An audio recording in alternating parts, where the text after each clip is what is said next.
Assalamualaikum warahmatullahi wabarakatuh. Ya, alhamdulillah kita lanjut ke memar berikutnya, yaitu klien nomor 3487 ya Mbak Wira. Ulangi, klien nomor 3487.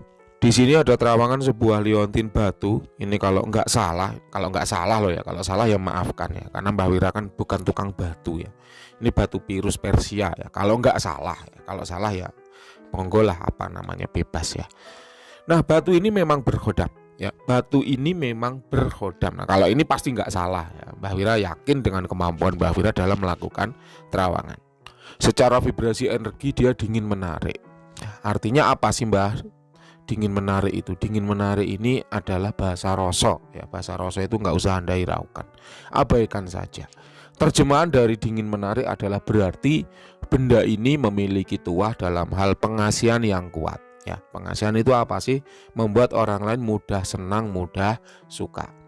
Mbah Wira masih menjumpai beberapa orang yang menyebut pengasihan sebagai pelet ya. Yaitu sah-sah saja, boleh-boleh saja. Namanya penyebutan. Sama seperti tempe goreng mau disebut dengan ayam goreng ya boleh, suka-suka yang menyebut. Mau tempe goreng disebut ikan goreng ya boleh, suka-suka yang menyebut, seperti orang Surabaya itu. Makannya apa Mas? Nasi campur. Ikannya apa Mas? Ikan telur. Boleh, nggak apa-apa. Yang penting paham kan gitu. Oleh karena pelet ini memiliki banyak definisi gitu kan, maka Mbak Wira selalu menegaskan bahwa pelet dan pengasihan itu berbeda.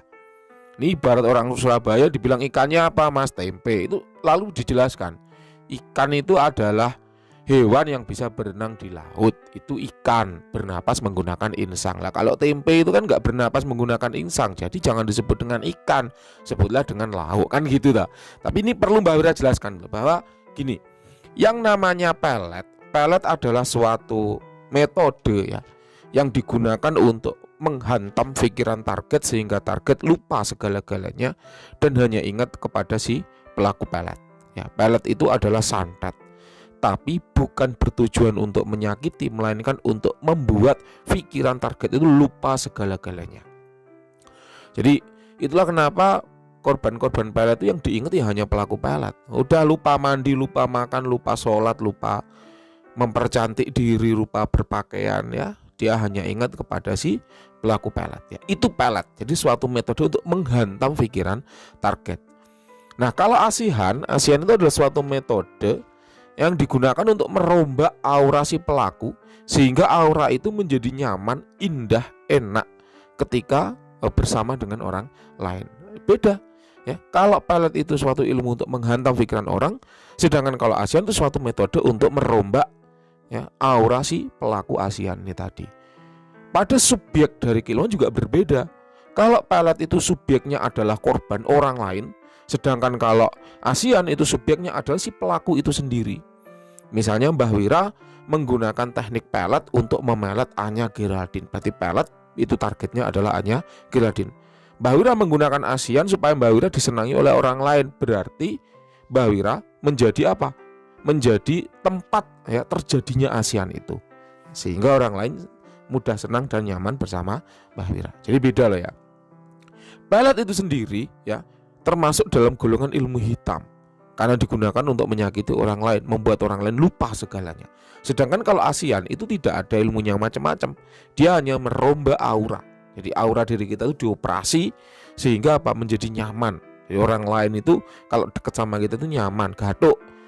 Saya kayak baru kenal ya sama Anda, tapi kok nyaman aja duduk dan ngobrol dengan Anda. Nah, itu asihan yang bekerja.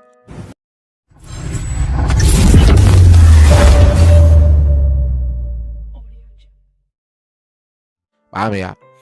Nah, pada liontin ini isinya asian ya, bukan pelet.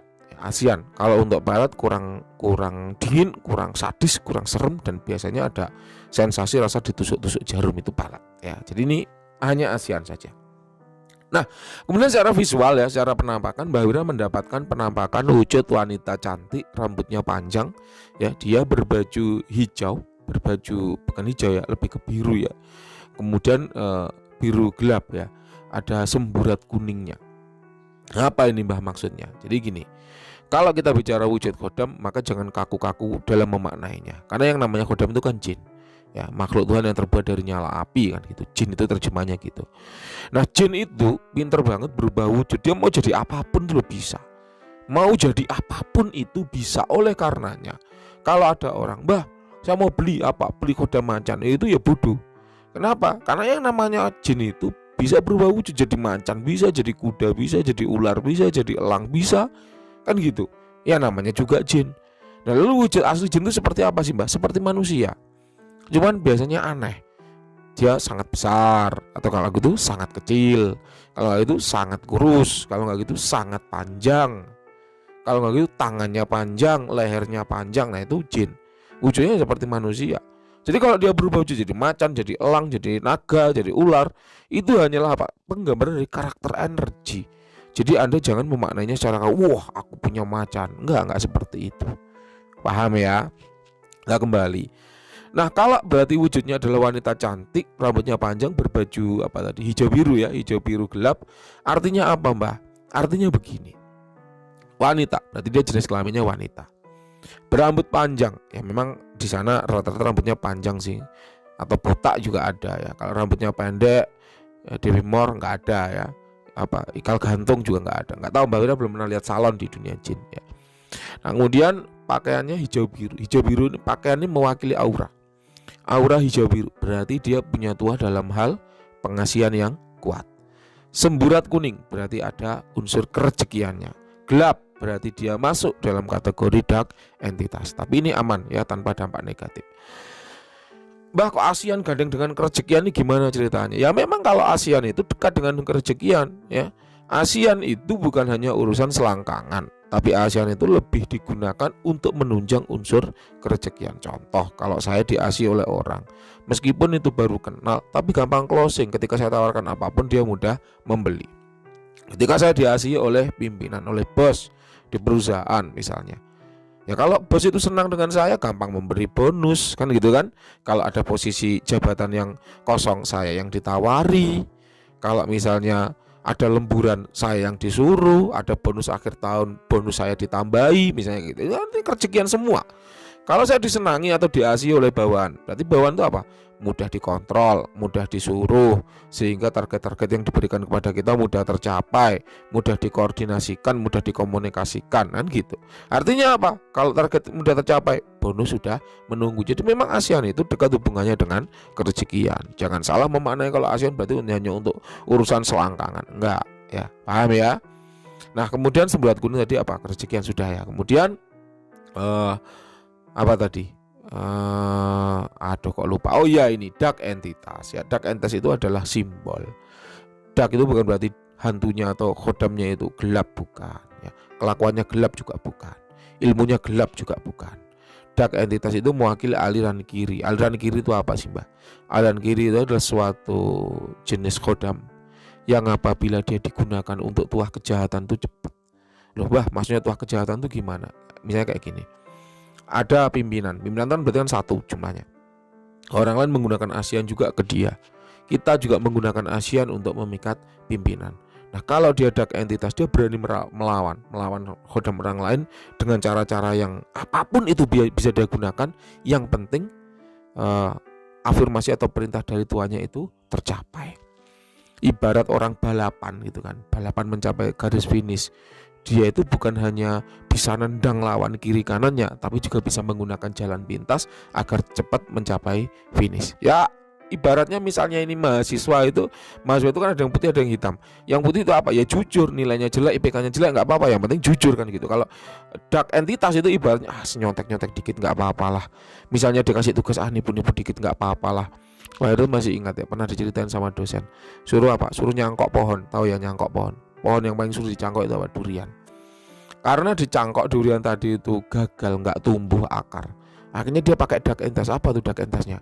Dia cari tali putri. Tahu ya tali putri ya? Kalau orang Jawa bilang mimian tuh ya. Tali putri itu apa? Ditempel di bagian yang dicangkok tadi sehingga menyerupai akar. Bungkus lagi dengan tanah. Itu dark entitas kayak gitu. Jadi yang penting itu apa? Nilainya bagus. Ya.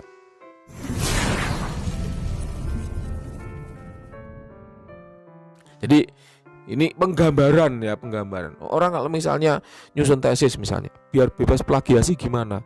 Gampang aja. huruf O kecil diganti dengan 0.